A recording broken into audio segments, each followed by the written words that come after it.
ഇന്ന് രാവിലെ തന്നെ ഫുഡിന്റെ പേരിൽ ബിഗ് ബോസ് വീട് ഇന്നേ വരെ കാണാത്ത വലിയ വഴക്കുകളും പിടിവലിയും ബഹളവും ഒക്കെ നടന്നിരിക്കുകയാണ്. ഇന്നലെ പ്രൊമോയിൽ കണ്ട പ്രശ്നങ്ങളൊക്കെ ഇപ്പൊ രാവിലെ നടന്നിരിക്കുകയാണ്. എന്ന് വെച്ചാൽ നെവിൻ ആരുടെടുത്തും ചോദിക്കാതെ നെവിൻ തോന്നും പോലെ ഓരോന്നെടുത്ത് കഴിക്കും. യോഗർട്ടും മറ്റൊന്നും മറിച്ചും ഒക്കെ എല്ലാവർക്കും കൂടെയുള്ള സാധനങ്ങൾ നെവിൻ എടുത്ത് കഴിക്കും. രാവിലെ നൂറയും ടീമും ഒക്കെ വന്ന സമയത്ത് ഇതുപോലെ സാധനം എടുത്ത് കഴിച്ചിരിക്കുന്നു. അപ്പൊ അവരും എന്ത് ചെയ്തു, എന്നാ പിന്നെ ഞങ്ങൾക്ക് തോന്നിയതുപോലെ ഞങ്ങളും കഴിക്കുമെന്ന് പറഞ്ഞ് അവരെടുത്തുകൊണ്ട് പോകാൻ നോക്കുന്നു. ആ സമയത്ത് ആര്യനും അക്ബറും അവരെ കയറി തടയുന്നു. പിന്നെ അവിടെ നടന്നതൊരു വലിയ വഴക്കാണെന്നേ. ആഹാരത്തിന് വേണ്ടിയിട്ട് നടന്നൊരു വഴക്ക്. ഇത്ര ഇത്ര നാണം കെട്ട സംഭവങ്ങൾ, അതും ഭക്ഷണത്തിന് വേണ്ടിയിട്ട് ഒരു സീസണിലും ഇത്രയും നാണം കെട്ട സംഭവങ്ങൾ ഉണ്ടായിട്ടില്ല. നെവിനാണ് ഇവിടെ ഏറ്റവും കൂടുതൽ പ്രശ്നം ഉണ്ടാക്കുന്നത്. നെവിന് തോന്നും പോലെ അങ്ങ് ചെയ്യാണ്. അപ്പൊ ബാക്കിയുള്ളവർ ചെയ്യില്ലേ? ബാക്കിയുള്ളവരും ചെയ്യില്ലേ? അപ്പൊ തടയാൻ പോവരുത്. അപ്പൊ നെവിനെ തടയാൻ പറ്റാത്ത അക്ബറും ആര്യനും എന്തിനാണ് പോയിട്ട് നൂറയും അനുമോളയും അല്ലെങ്കിൽ ആദിലയും ഒക്കെ തടയുന്നത്? സാബുവിനെ തടയുന്നത്? എല്ലാവരും ഇവർക്കെതിരായി.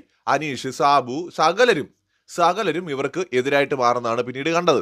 വലിയ വഴക്കുകളാണ് ഇന്ന് രാവിലെ നടന്നത്. ഇതിനിടയിൽ അങ്ങോട്ടും ഇങ്ങോട്ടും വീട്ടുകാരെ വിളിച്ചുള്ള സംഭവങ്ങൾ വരെ ഉണ്ടായി. അക്ബറും അതുപോലെ അനുമോളും ഒക്കെ. മനസ്സിലായോ? അപ്പൊ ഇത്രയും നാള് വീട്ടുകാരെ വിളിക്കരുതെന്ന് പറഞ്ഞവർ പോലും വീട്ടുകാരെ വിളിക്കുന്ന സ്ഥിതിയിലേക്ക് കാര്യങ്ങൾ പോയി. ശരിക്കും പറഞ്ഞാൽ ബിഗ് ബോസ് എന്ന് പറയുന്നത് ഇപ്പോൾ ഒരു വീടല്ല, അത് 2 വീടാണ്. അതിനകത്ത് ഇപ്പൊ എനിക്ക് തോന്നുന്നു ആര്യൻ നെവിന്റെ അടുത്ത് ഉടക്കി നിൽക്കുകയാണ്. ഇത് അഭിനയമാണോ എന്ന് പറഞ്ഞൂടാ. ഞാൻ ഇന്നലത്തെ ലൈവ് ഒന്നും കണ്ടിട്ടില്ല. ഇവരെല്ലാരും കൂടെ ഉള്ളൊരു നാടകമാണോന്നതുകൊണ്ട് എനിക്ക് അറിയത്തില്ല. രാവിലെ വലിയ വഴക്കുകൾ കണ്ടുകൊണ്ടാണ് സത്യം പറഞ്ഞാൽ ഞാൻ ലൈവ് ഓപ്പൺ ചെയ്യുന്നത്. ഇപ്പൊ ആര്യൻ നെവിൻ എഗെയിനിസ്റ്റ് ആണ്, നീ നിനക്ക് തോന്നും പോലെ ചെയ്യുന്നു എന്നൊക്കെ പറഞ്ഞ് നിൽക്കുന്നുണ്ട്. അത് വെറും നാടകമാണോ എന്ന് സംശയവുമില്ലാതില്ല. അപ്പൊ എന്തായാലും ബിഗ് ബോസിനകത്ത് 2ആയിട്ട് വീട് പിളർന്നിരിക്കുകയാണ്. 2ആയിട്ട് ആളുകൾ മാറിയിരിക്കുന്നു. അതിനെല്ലാം കാരണം പുതിയ കിച്ചൺ ടീം അല്ലെങ്കിൽ പുതിയ ക്യാപ്റ്റൻസ് ആണ് എന്നതിന് ഒരു തർക്കവുമില്ല.